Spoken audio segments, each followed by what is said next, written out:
Class शुरू करते हैं। सभी विद्यार्थियों का आज इस लाइव क्लास में स्वागत है। ये अपनी चौथी लाइव क्लास है। 4 लाइव क्लास ये चौथी चल रही है। 3 अपन ने पूरी कर ली थी। मेरी आवाज आ रही होगी आप लोगों तक। आज हम सूर्यकांत त्रिपाठी निराला जो छायावाद के 4 स्तंभों में से एक महत्वपूर्ण स्तंभ है, उनके बारे में और उनकी कविता राम की शक्ति पूजा जो लंबी कविता है उसके बारे में आज हम पढ़ने वाले हैं। जो भी बच्चे जुड़ रहे हैं जल्दी जुड़ जाएं, फिर हम शुरू करेंगे इसको।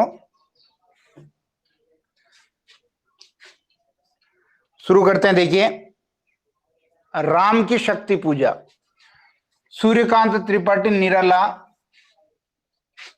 ये सरयू कक्षा 12 हिंदी साहित्य का 8वां पाठ है, 8वां चैप्टर है।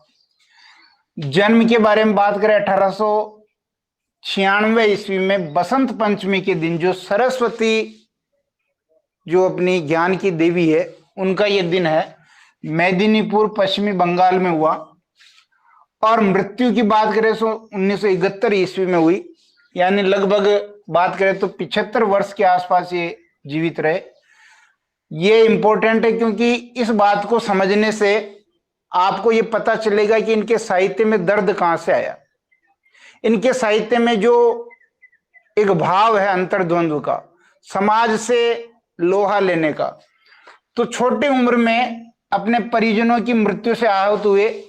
आपको पता होना चाहिए जब इनकी 3 वर्ष की उम्र थी, 3 वर्ष में मां गुजर गई, फिर चाचा गुजर गए, फिर और इनके परिजन बहुत सारे गुजरे लगे। और जब ये युवा अवस्था में थे तब पिता भी गुजर गए। और अंत में इनकी जो पुत्री थी सरोज, वो भी शादी के तुरंत बाद ये मृत्यु को प्राप्त हो गई। तो कहने का मतलब इतनी मृत्यु इन्होंने अपने जीवन काल में देखी कि दर्द कहां ठहरे, इतनी मृत्यु को इन्होंने देखा। संपूर्ण जीवन संघर्षमय रहा। यह तो इनका सामाजिक जीवन था। अगर हम इनके जो साहित्य की बात करें वो भी संघर्षमय रहा, क्योंकि ये स्वाभिमानी थे। कैसे थे? स्वाभिमानी। और आपको ये पता होना चाहिए कि हर स्वाभिमानी पुरुष समस्या में रहता ही है। इन्होंने अपने साहित्य को प्रकाशित करने के लिए जो प्रकाशक थे उनके आगे झुकना पसंद नहीं किया, इसलिए जीवन भर ये दर दर की ठोकरें खाते रहे, यहां वहां संपादकों के चक्कर लगाते रहे। ताजा उदाहरण आपको ध्यान है, महावीर प्रसाद द्विवेदी जी जो सरस्वती पत्रिका के संपादक थे, 1916 ईस्वी में ये जूही की कली नाम की एक कविता लेकर के गए, उसको प्रकाशित करने के लिए भेजा होगा। उन्होंने यह कहकर के उसको छापने से मना कर दिया कि इसमें मानवीय चेतनाओं का आरोप है, अश्लीलता है। तो कहने का मतलब संघर्ष इनका रहा है। छायावादी युग के 4 स्तंभों में से एक है, आपको ध्यान है, प्रसाद, पंत, निराला और चौथा है महादेवी वर्मा। ये 4 स्तंभ हैं। इन 4 स्तंभों में से निराला भी एक प्रमुख स्तंभ छायावाद के हैं। छायावाद की समय सीमा आपको ध्यान होनी चाहिए, 1918 से 1936 तक का जो समय है वो आपका छायावाद कहलाता है। हिंदी साहित्य में मैंने बहुत अच्छी तरीके से पढ़ रखा। हिंदी में मुक्त छंद, रबड़ छंद के प्रवर्तक है। बात कर ली अपन ने जूही की कली कविता की।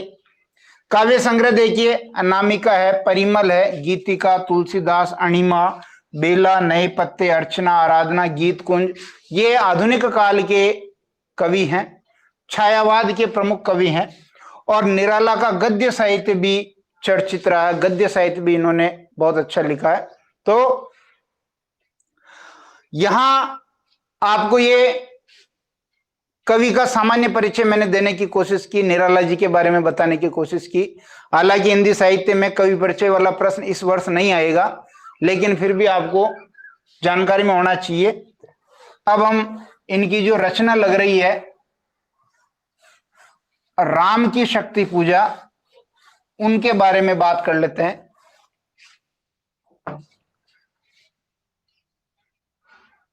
राम की शक्ति पूजा, ठीक है, ये लंबी कविता है। और राम की शक्ति पूजा जो अंश है उसी का यहां आपके संकलित है। तो राम की शक्ति पूजा से पहले आप समझ लें, इधर रावण है और इधर राम। कथानक आप जानते हैं, रावण सीता का हरण करके ले जाता है और राम जो है एक मर्यादा पुरुषोत्तम के रूप में है और रावण से अपनी पत्नी सीता को छुड़ा लेना चाहते हैं। तो यहां देखिए, ये वास्तव में रावण और राम की कहानी नहीं है, ये एक सामान्य मनुष्य की भी कहानी है। तो ये मूल संदेश क्या दे रही है, जो देखिए कि रावण अन्याय का प्रतिनिधित्व कर रहा है, राम न्याय का प्रतिनिधित्व कर रहा है। इसी तरह ये असत्य यानी असत्य के मार्ग पर है, ये सत्य के मार्ग पर है, ये अधर्म के मार्ग पर है, ये धर्म के मार्ग पर है। इसका जो गुण है वो रावणत्व है, इसका गुण रामत्व है। इसी प्रकार देखिए, ये निराशा है, ये आशा है। ध्यान दें, राम की शक्ति पूजा जो लंबी कविता है, उसका मूल जो भाव है वो क्या है? मूल भाव है राम की रावण पर जीत, न्याय की अन्याय पर जीत, सत्य की असत्य पर जीत, धर्म की अधर्म पर जीत, रामत्व की रावणत्व पर जीत और आशा की निराशा पर जीत। समझ में आ रही बात? यानी ये प्रतिनिधित्व कर रहा है कि राम रावण को हरा रहा है, न्याय अन्याय को पराजित कर रहा है, सत्य असत्य को पराजित कर रहा है, धर्म अधर्म को पराजित कर रहा है, रावणत्व रामत्व को पराजित कर रहा है और आशा निराशा को पराजित कर रहा है। यानी राम जो है ये सामान्य पुरुष है, सामान्य पुरुष है और अंतर्द्वंद्व से जूझ रहे हैं। राम निराश है, हताश है। राम निराश है, हताश है, इनका मन जो है अंतर्द्वंद से जूझ रहा है। इधर रावण देखें तो रावण इन सब का प्रतिनिधित्व कर रहा है और जो शक्ति है रावण की तरफ है,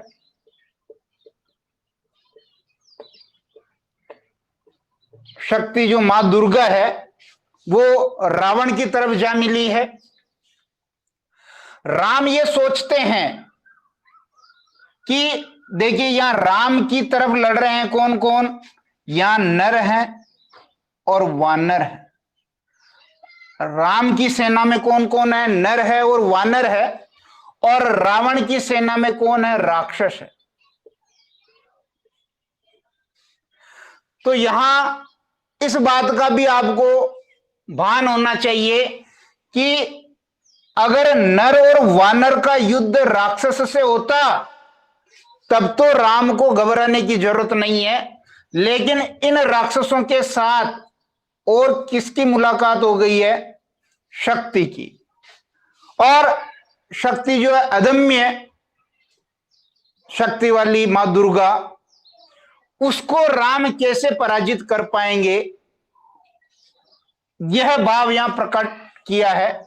ये तो राम और रावण के बारे में बात हो गई, लेकिन वर्तमान में भी ये प्रासंगिक है।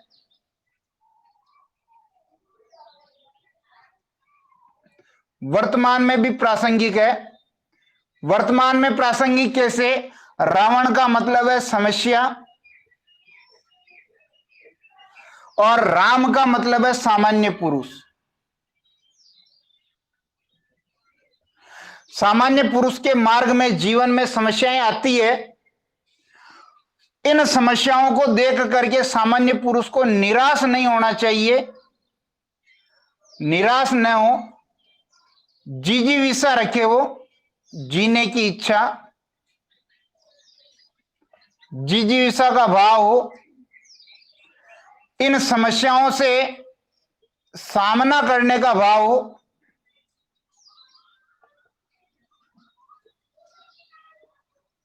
समस्याओं से सामना करने का भाव हो, लड़ने का भाव हो।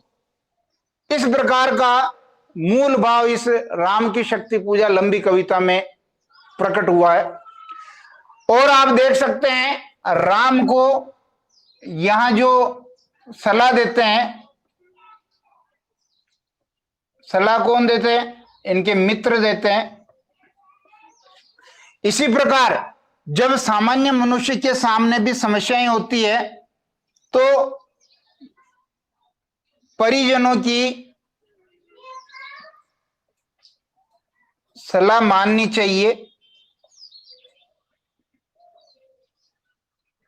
जो परिजन है अगर वो नेक सलाह दे रहे हैं तो उसको मानना चाहिए, जैसा राम को जामवंत जी ने दी थी। अब यहां मैं आपको मूल बात समझा दूं इस पूरी कविता का, कि रावण की तरफ मां शक्ति, मां दुर्गा जा मिली है। राम इसलिए हताश है, निराश है। उनको लग रहा है कि रावण को तो मैं हरा सकता हूं, लेकिन मां दुर्गा को मैं कैसे हरा सकता हूं? अब ये कोई सामान्य युद्ध नहीं रहा है।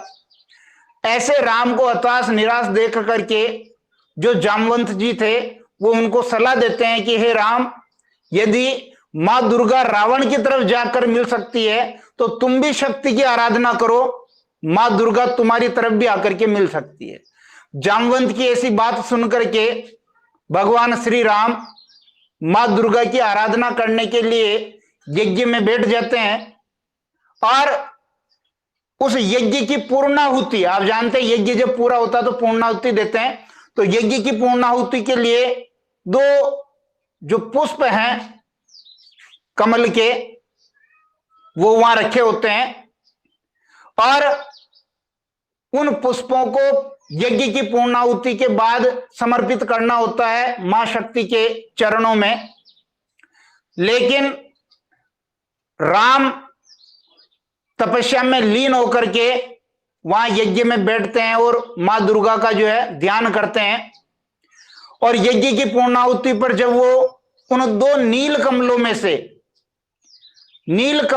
जब एक नील कमल अर्पित कर देते हैं मां दुर्गा को, और जब देखते हैं कि दूसरा नील कमल नहीं है, तब उनका ध्यान भंग होता है कि अब दूसरा नील कमल नहीं है और जब तक ये नील कमल मैं मां दुर्गा के चरणों में अर्पित नहीं कर दूंगा ये यज्ञ पूरा नहीं होगा। और यज्ञ पूरा नहीं होगा तो रावण को मैं पराजित कैसे कर पाऊंगा?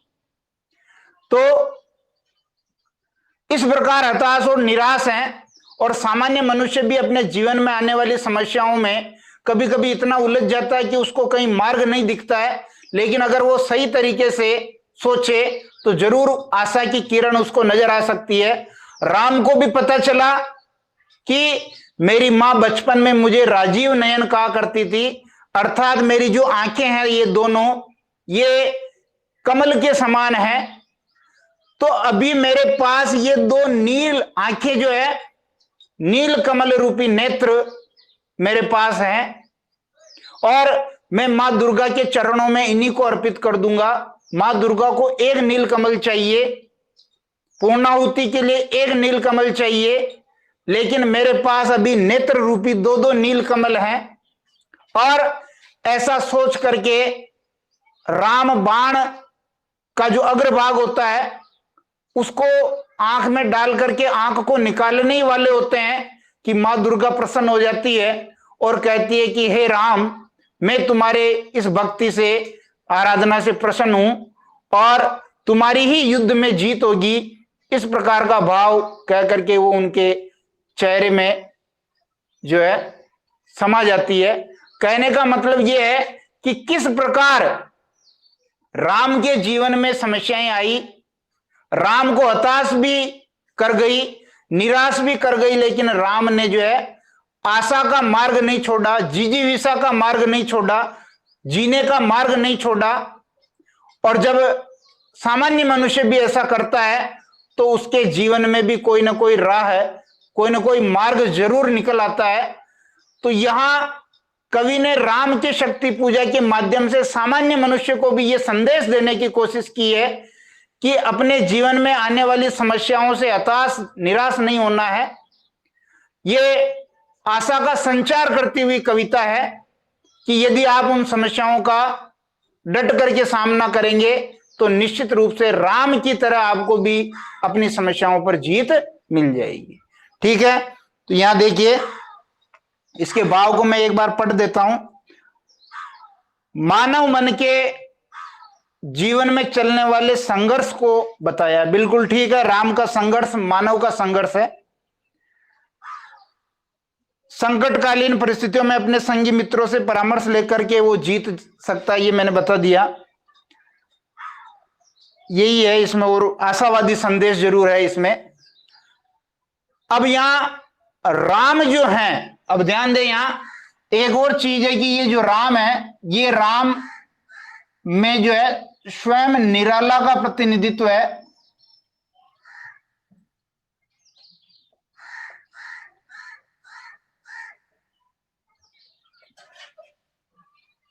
बहुत ही यहां ये सार वाली बात है कि जो राम का व्यक्तित्व है वो वस्तुतः राम का व्यक्तित्व न होकर के वो निराला का खुद का व्यक्तित्व है। जैसा कि अभी हमने पढ़ा कि निराला ने अपने जीवन में जितने भी संघर्ष झेले, वो राम का संघर्ष जो है वो वास्तव में निराला का संघर्ष है। निराला ने अपने जीवन में जितनी ठोकरें खाई और जितना दर्द झेला, उन्होंने अपने दर्द को, अपनी वेदना को, अपनी पीड़ा को, अपने संघर्ष को एक तरह से राम के माध्यम से कहने की कोशिश की है। तो यहां हम कह सकते हैं कि राम का संघर्ष वस्तुतः राम का संघर्ष न होकर के निराला का खुद का संघर्ष है। ठीक है, कविता की तरफ चलते हैं हम। स्क्रीनशॉट ले लें इसका।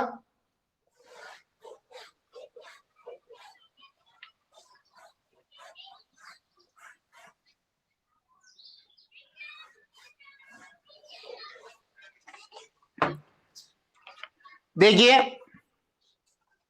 प्रारंभ कर रहा हूं मैं राम की शक्ति पूजा का। है अमा निशा, अमा कहते हैं अमावस्या, अमा कहते हैं अमावस्या, और निशा कहते हैं रात। है अमा निशा, उगलता गगन गन अंधकार, खो रहा दिशा का ज्ञान, स्तब्ध है पवन चार, अप्रतिहत, अप्रतिहत यानी अपराजित।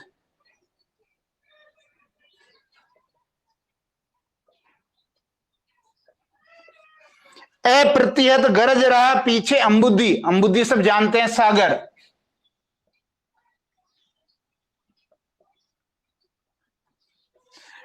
अंबुदी विशाल, बूदर, जो बूदर आया यहां सुबेल पर्वत के लिए।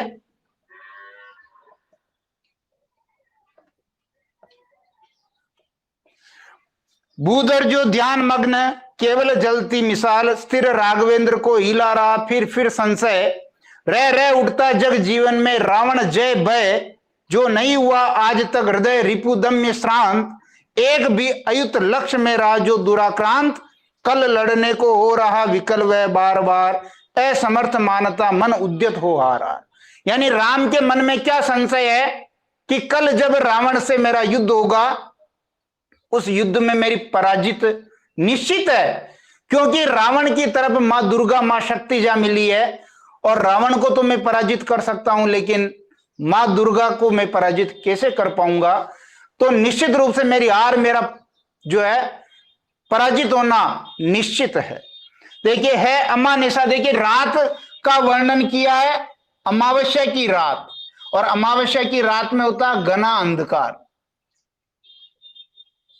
और ये घना अंधकार है। ये घना अंधकार कविया इन पंक्तियों से कविता की शुरुआत करने का उद्देश्य ये है। घना अंधकार का मतलब है राम के मन में भी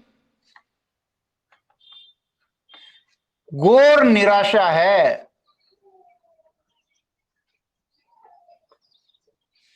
ध्यान दें कि कवि ने यहां अमावस्या की रात से शुरुआत की है, और अमावस्या की रात का मतलब है निराशा, अंधकार निराशा का प्रतीक है। तो ये जो वास्तव में प्रकृति में जो अमावस्या की जो रात में जो अंधेरा है, वो राम के मन के निराश भाव को दिखा रहा है अमानिशा, गगलता उगलता गगन गन अंधकार, आसमान भी अंधकार उगल रहा है, चारों तरफ अंधेरा है। खोरा दिशा का ज्ञान, इतना अंधेरा कि दिशा का भी ज्ञान नहीं हो रहा है। स्तब्ध है पवन चार, हवा भी नहीं चल रही है, रुकी हुई है।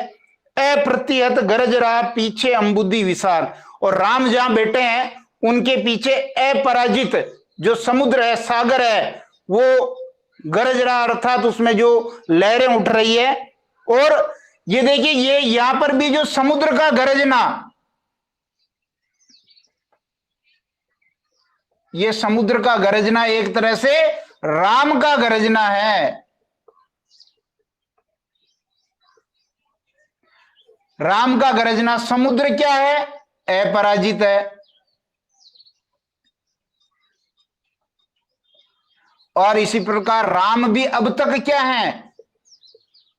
अपराजित है। तो यहां समुद्र में जो इलोरे चल रही है, ये राम के मन का अंतर्द्वंद है। राम के मन का अंतर्द्वंद है। भूधर जो ध्यान मग्न, सुबेल पर्वत भी शांत खड़ा है, रात का समय है तो ऐसा लग रहा है जैसे वो ध्यान मग्न है। केवल जलती मसाल केवल जल रही है। स्थिर राघवेंद्र को हिला रहा फिर संशय, रह उठता जग जीवन में रावण जय भय। स्थिर राघवेंद्र जो धैर्यशाली भगवान राम है, उनको कल युद्ध में रावण के जीतने का जो भय है, जो डर है, उसके कारण उनके मन में संशय पैदा हो रहा है कि कल मेरी जीत होगी कि नहीं होगी, रावण जीतेगा कल तो। इस प्रकार का जो धैर्यशाली भगवान राम है, वो धैर्यशाली भी आज जो है अधीर है। आज भी उनका जो मन डगमगा रहा है। स्थिर जो धैर्यशाली राम है आज अधीर है। जो नहीं हुआ आज तक हृदय रिपुदम्य श्रांत, अर्थात जो रिपुदम्य शत्रुओं का दमन करने वाला,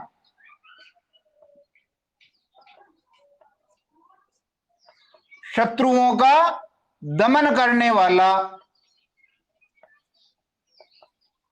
राम क्या कह रहे हैं?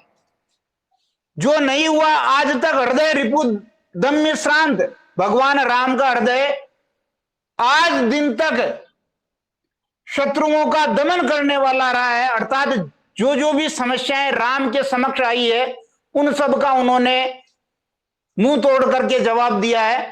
तो अपने दुश्मनों का आज दिन तक राम ने जो है दमन किया है, और शांत, कभी भी अशांत नहीं हुआ। इतना अशांत जितना आज रावण के सामने कल होने वाले युद्ध को लेकर के राम का मन अशांत है, इतना अशांत तो कभी भी नहीं हुआ।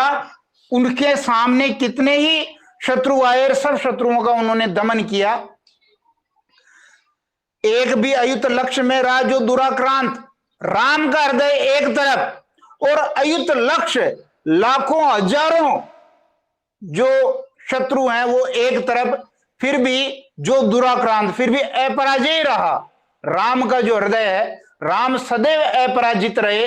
राम को कोई हरा नहीं पाया, चाहे वो शत्रुओं की संख्या लाखों में रही हो, चाहे हजारों में रही हो, लेकिन राम अकेले उन्होंने उनका जो डट करके मुकाबला किया। लेकिन आज परिस्थितियां विपरीत है।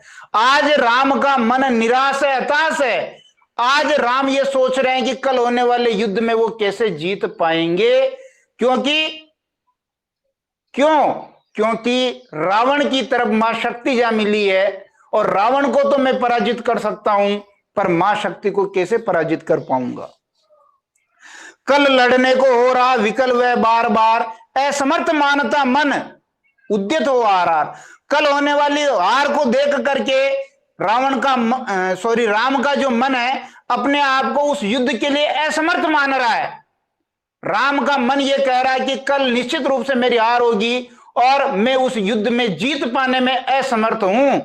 इस प्रकार का जो बेचैनी, इस प्रकार की जो है एक हलचल राम के मन में हो रही है।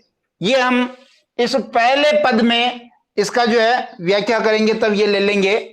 आपको पता होना चाहिए कि ये खड़ी बोली हिंदी में है और निराला छायावाद के जो रचनाकार है, राम की शक्ति पूजा का ये अंश है।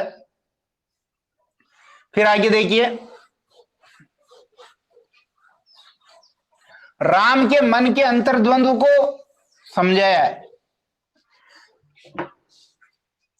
कुछ क्षण तक रहकर मौन सहज निज कोमल स्वर बोले, रघुमणि मित्रवर हुए होगी न समर। समर का नहीं, युद्ध। समर का क्या मतलब है? युद्ध।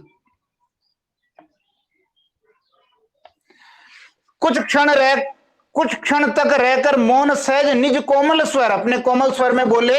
कौन बोले? बोले रघुमणि। रघुमणि कहते हैं राम। मित्रवर, यहां मित्रवर आया है किसके लिए? जामवंत के लिए।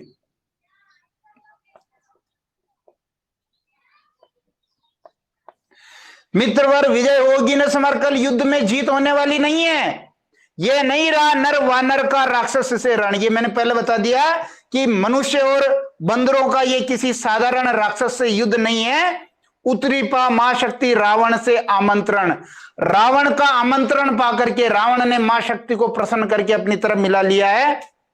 अन्याय जिधर है उधर शक्ति कहते छल छल हो गए नयन, कुछ बूंद पुनः ढल के द्रग जल।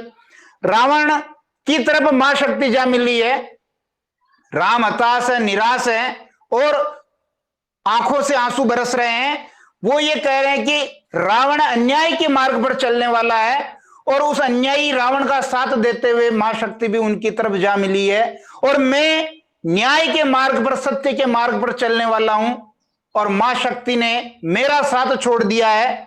इसलिए वो कह रहे हैं कि अन्याय जिधर उधर मां शक्ति कहते छल छल हो गए नयन, आंखों से आंसू आ गए, कुछ बूंद पुनः ढल के द्रगजल, और कुछ आंसू जो है आंखों से नीचे गिर भी गए। रुक गया कंठ, रोने के कारण कंठ से आवाज नहीं निकली। चमका लक्ष्मण तेज प्रचंड। जब राम की ऐसी स्थिति देखी तो लक्ष्मण भी आवेग में आ गए। दस गया धरा में कपि गए युगपद। और हनुमान जी जो है, कपि यहां आया हनुमान जी के लिए। राम के दोनों पैर पकड़ करके वो धरती में झुक गए। मसक दंड स्थिर जामवंत, और जामवंत जी जो थे वो, उनका जो दंड है वो भी तनाव के कारण फैल गया। समझते हुए जो सकल भाव, और जामवंत ने भी सारे भाव को जो है समझा। व्याकुल सुग्रीव हुआ उर में जो विषम गाव। जैसे हृदय में कोई घाव हो जाता है, उसी घाव की तरह जो सुग्रीव है वो व्याकुल है। मौन निश्चित सा करते हुए विभीषण कार्यक्रम, और विभीषण जो है वो भी कोई कार्यक्रम, कल युद्ध की योजना का जो है निश्चित कर रहे हैं। मौन में रहा यो स्पंदित वातावरण विषम। इसी प्रकार चारों तरफ मौन छाया हुआ है, कोई बोल नहीं रहा है। स्पंदित वातावरण यानी जो चेतना युक्त वातावरण है, इसमें मौन धारण किए हुए हैं सब। निज सहज रूप में संयत हो जानकी प्राण। जानकी प्राण कहते राम। फिर राम जो है थोड़े सहज होकर के बोले, आया न समझ में ये देवी विधान। ये ईश्वर का विधान समझ में नहीं आया। क्यों? हम कहते हैं कि भगवान तो गरीबों की मदद करते हैं, भगवान न्याय के मार्ग पर चलते हैं उसकी मदद करते हैं, भगवान जो सत्य के मार्ग पर चलते हैं उसकी मदद करते हैं।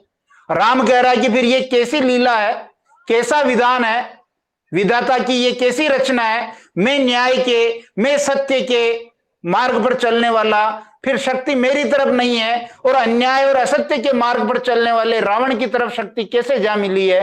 तो ये ईश्वर का विधान, ईश्वर की रचना मेरी समझ में नहीं आई। रावण अधर्म रथ भी अपना, उस महाशक्ति के लिए अधर्म के मार्ग पर चलने वाला रावण तो उनके लिए अपना है, और मैं हुआ अपर, और मैं न्याय और सत्य के मार्ग पर चलने वाला राम उनके लिए पराया हो गया। अर्थात ऐसी महाशक्ति कैसे अन्याय कर सकती है? ये विधाता की कैसी रचना है कि रावण तो उनके लिए अपना हो गया और मैं पराया हो गया, जबकि मैं न्याय और सत्य के मार्ग पर चल रहा हूं। यह रहा शक्ति का खेल समर संकर संकर। हे मित्र जामवंत, अब ये कोई मनुष्य, बंदर और रावण के राक्षसों का युद्ध नहीं है, ये तो शक्ति का युद्ध है। अब तो यहां शक्ति युद्ध करेगी, हमारा यहां कोई काम नहीं है। शंकर शंकर यानी शिव शिव, यानी जब कोई अनिष्ट की आशंका होती है तो हम ऐसा निकालते हैं कि शिव शिव क्या होगा, यानी जब शक्ति युद्ध करेगी तो हमारा मरना हमारा हारना तय है। ऐसे भविष्य के उस परिणाम को सोच करके राम कह रहे हैं कि शंकर शंकर, हे शिव शिव, अब क्या होगा, क्या अनर्थ होगा। कर्ता में योजित बार बार सर निकर निशित हो शक्ति जिनसे ये संस्कृति संपूर्ण विजित। यहां इन पंक्तियों में राम के बाणों के बल को, राम के बाणों की ताकत को बताया गया है कि कर्ता में योजित, योजित कहते साधना, बार बार सर निकर निशित, सर निकर कहते हैं बाणों के समूह को।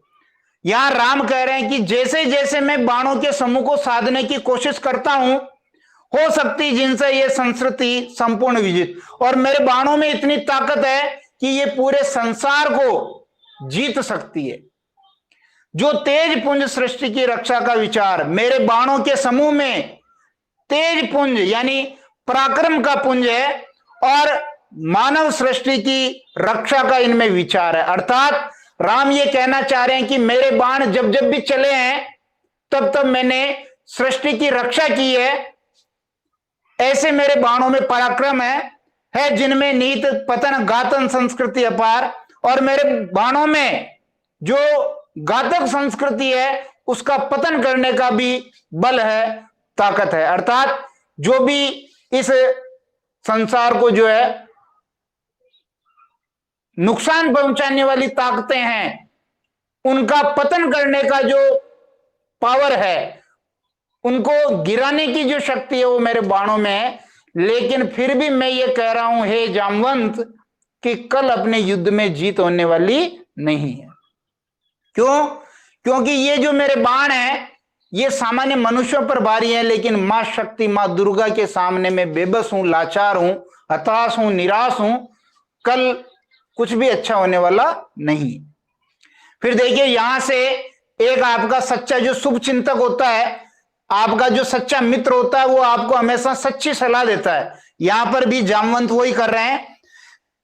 देखिए क्या कह रहे हैं, कह हुए भानुकुल भूषण, भानुकुल भूषण आया यहां किसके लिए? राम के लिए। भानुकुल भूषण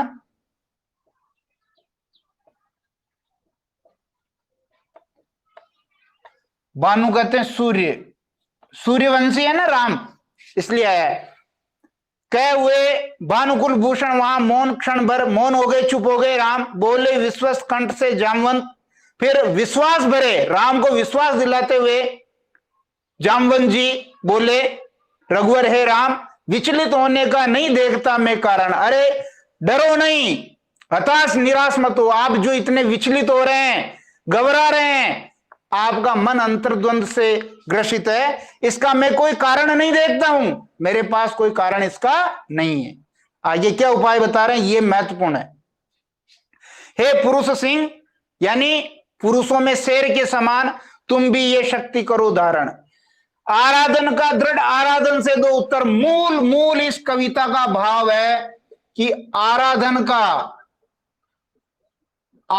का दृढ़,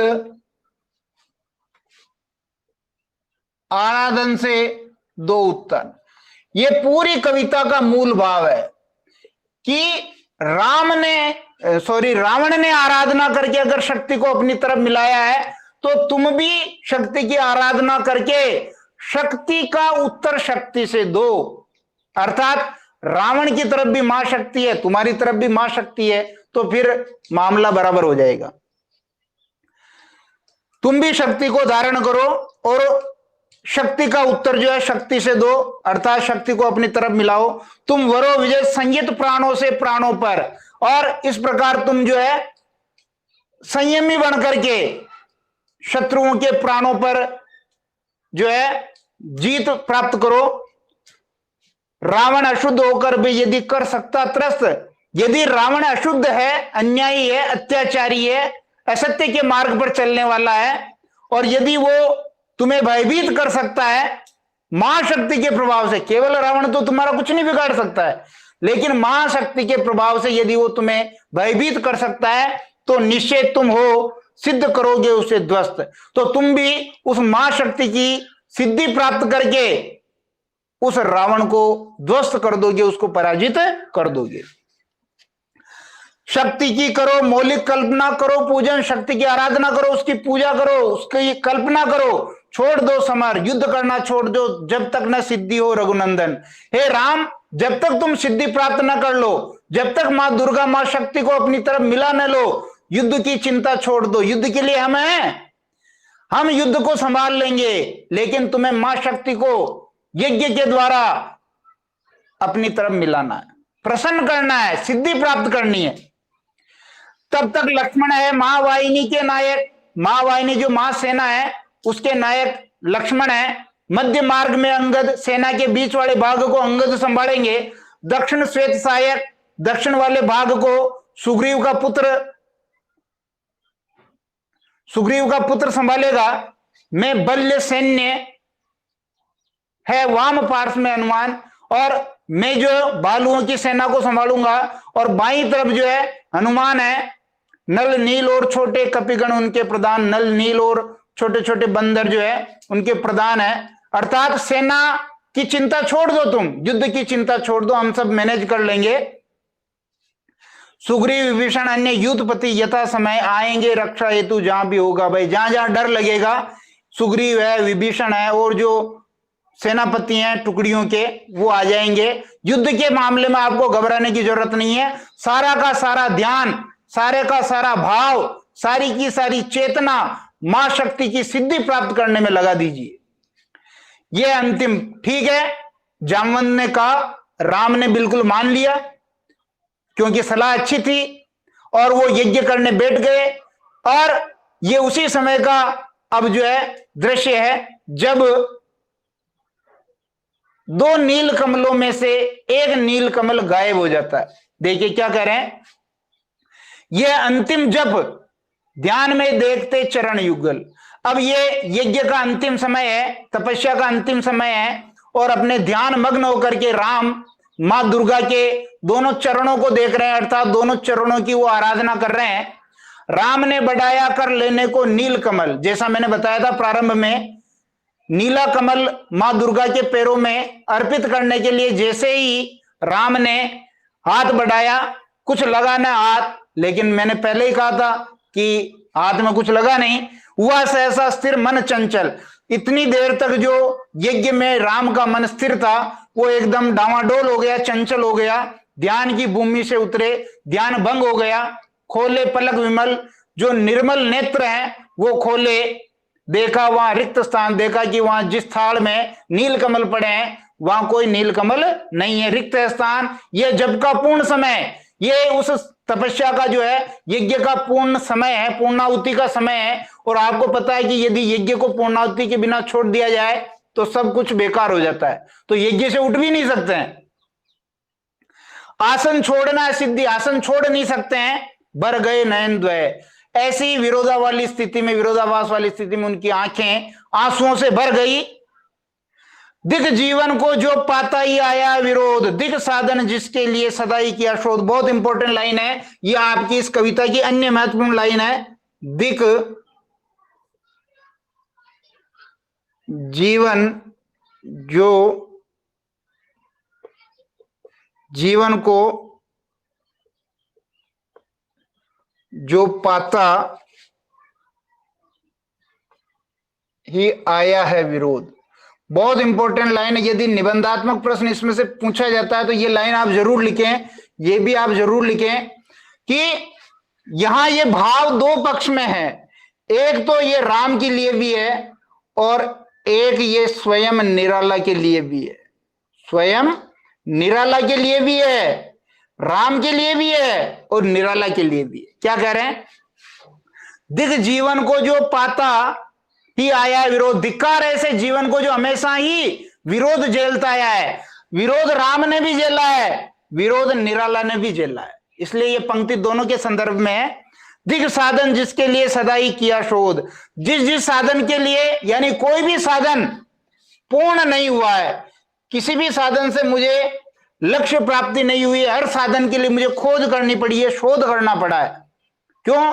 क्योंकि दोनों के लिए यहां भी राम नील कमल की खोज कर रहे हैं और निराला ने अपने जीवन में संपादकों के चक्कर लगा लगा करके खूब जो है संघर्ष किया। जानकी हाय उद्धार प्रिया का हो न सका, राम के मन का दर्द है, हे सीता अब मैं तुम्हारा उद्धार कैसे कर पाऊंगा, क्योंकि अब मेरा ये जो यज्ञ है असफल हो जाएगा और तुम्हें बचाना मुश्किल हो जाएगा। वह एक और मन रहा राम का जो न थका, राम के दो मन, एक हताश है निराश है और एक आशान्वित है जो थक नहीं रहा है। क्या कह रहा है? जो नहीं जानता दैन्य, नहीं जानता विनय, ये राम का एक मन का भाग जो दीनता और विनम्रता नहीं जानता है। कर गया भेद वह मायावरण प्राप्त कर जाए, उसने माया के आवरण को भेद दिया, अर्थात उसके मस्तिष्क में कोई ना कोई उपाय सूझ गया।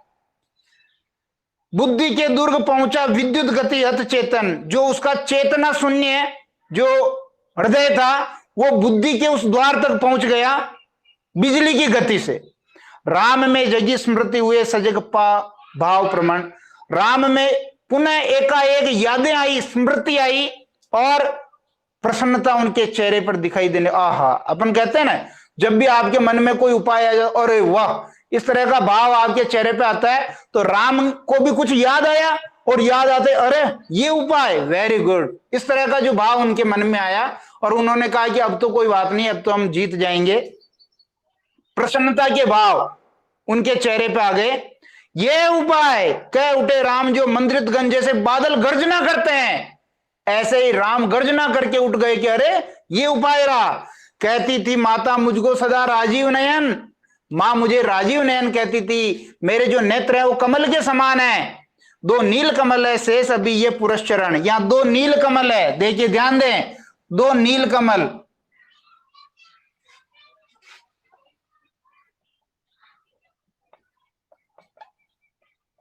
दो नील कमल है शेष अभी। ये दो नील कमल किसके लिए आए हैं? ये नेत्र रूपी कमल के लिए, नेत्र रूपी नील कमल के लिए आए हैं। ये ध्यान दें, यहां रूपक अलंकार है। दो नील कमल है शेष अभी ये पुरस्चरण, यानी अभी भी मैं यज्ञ की पूर्णाहुति कर सकता हूं, पूरा करता हूं देकर मात एक नयन, और एक नील कमल ही कम पड़ रहा है तो मैं अपनी एक आंख निकाल करके मां दुर्गा के चरणों में अर्पित करता हूं और इस प्रकार मैं यज्ञ की पूर्णाहुति करता हूं। कहकर देखा तुणीर, तुणीर वो तरकस जिसमें बाण रखे जाते हैं, ब्रह्मशर राज झलक, एक ब्रह्म बाण उसमें जल जलार कर रहा था यानी चमक रहा था, उसको निकाला, ले लिया, हस्त लग लग करता हुआ मां फलक, उसका फलक उसका अग्रभाग बहुत बड़ा था, उसको ले लिया, चमक चमक कर रहा था वो। ले अस्त्र वाम पर, वाम कहते हैं बायां, बायां हाथ में उन्होंने अस्त्र ले लिया। दक्षिण कर दक्षिण लोचन, दाएं हाथ से जो दाहिना हाथ है बाएं हाथ में बाण लिया, दाएं हाथ से जो आंख को जो है पकड़ा। ले अस्त्र वाम पर दक्षिण कर दक्षिण लोचन, ले अर्पित करने को उद्यत हो गए सुमन, फूल के रूप में उस आंख को अर्पित करने के लिए वो तैयार हो गए। जिस क्षण बंद गया भेदने को दृढ़ निश्चय, जिस क्षण राम अपनी आंख को निकाल करके रखने ही वाले थे, कांपा ब्रह्मांड हुआ देवी का त्वरित उदय, ब्रह्मांड कांप गया, देवी प्रकट हुई। साधु साधु साधक धीर धर्म धन धन्य राम, क्या कहा? हे साधु साधु, बहुत अच्छा हे साधक राम, धैर्य धारण करो, तुम धर्म धन धन्य राम, यानी धर्म रूपी धन का रक्षण करने वाले हो, तुम धर्म के मार्ग पर चलने वाले हो, मैं तुमसे प्रसन्न हो गई हूं, इसलिए अब सब्र करो, अब धैर्य धारण करो। कह लिया भगवती ने राघव का हस्त थाम, जिस हाथ से वो आंख निकालना चाह रहे थे उस हाथ को उन्होंने पकड़ लिया। ठीक है, पकड़ करके क्या कहा,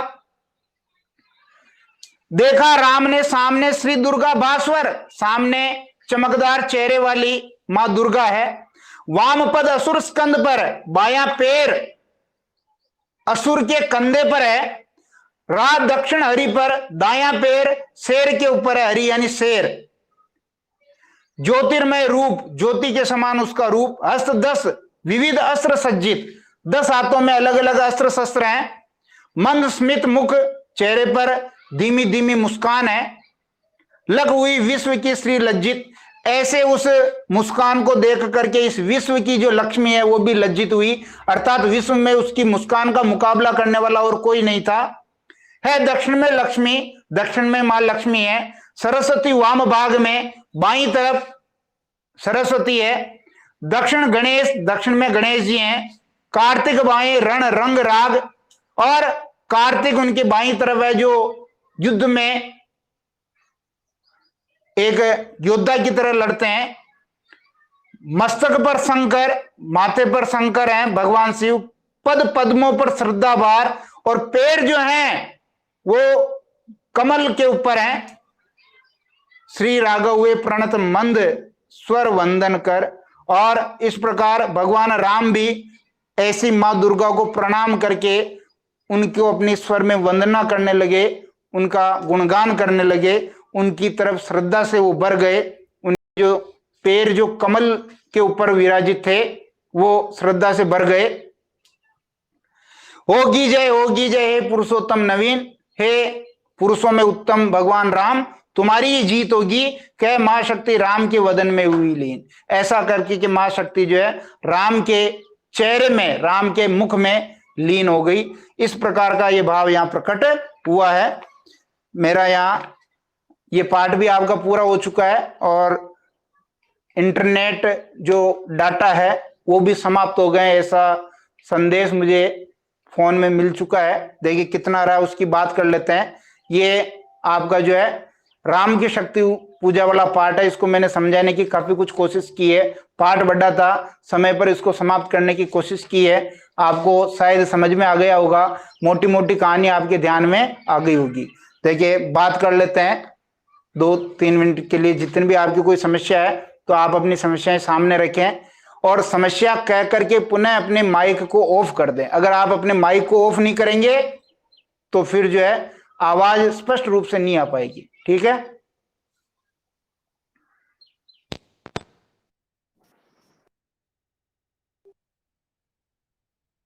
आवाज आ रही है?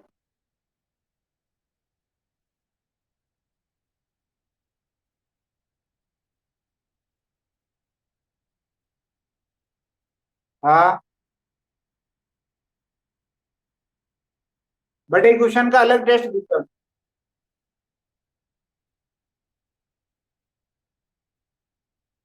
आंसर तो भेज दिए ना उसके। माइक ऑफ करो, मैं बोल सुनो। कल जो टेस्ट लिया था अति लघुतरात्मक प्रश्न, उनके उत्तर वाला वीडियो भी मैंने अपलोड कर दिया है, आप वो देखें। बेल आइकन को ऑन रखें तो जब भी जैसे कोई नया वीडियो अपलोड होगा तो आपको नोटिफिकेशन मिल जाएगा, आपको पता चल जाएगा कि कौन सा वीडियो अपलोड होगा। और लघुतरात्मक जो प्रश्न है उनको जो है अभी मैं आज टाइम नहीं मिल पाया, कल मैं सुबह जल्दी उनको बना करके वो भी टेस्ट का जो एक वीडियो अपलोड कर दूंगा।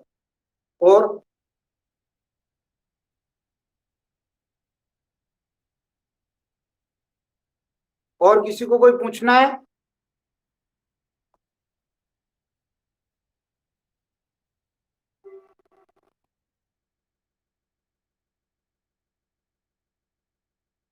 यही तो बात कर रहा हूं कि कल भेज दूंगा।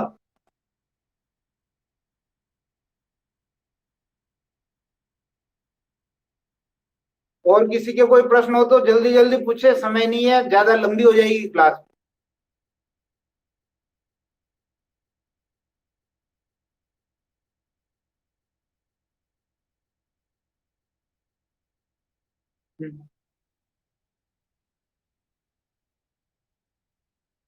मतलब माँ जो दुर्गा है, माँ शक्ति है, उसका जो रूप है वो ज्योतिर्मय है, यानी प्रकाश इतना तेज होता है कि हम कुछ देख नहीं पाते हैं।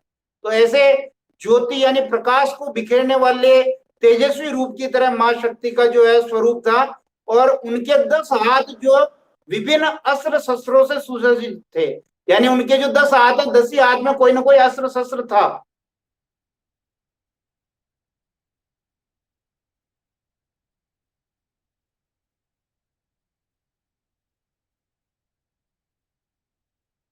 बिल्कुल ठीक है। और ये मुस्कान, किरण और भी कोई जुड़े हैं जिसको कुछ पूछना है तो पूछ सकते हैं, नहीं तो फिर आज की क्लास यहीं समाप्त करेंगे।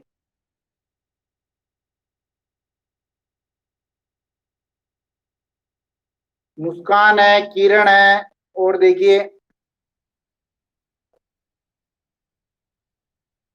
पायल भी जुड़ी हुई है, देवेंद्र है, भेरूलाल, ओम प्रकाश, जितेंद्र,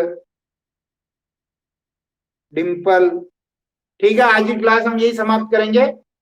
कल इसके आगे वाला पार्ट जो है अपना, वो रहेगा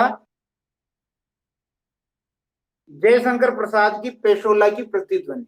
उसको आप एक बार पढ़ के आए तो और पढ़ने में आसानी रहेगी। धन्यवाद।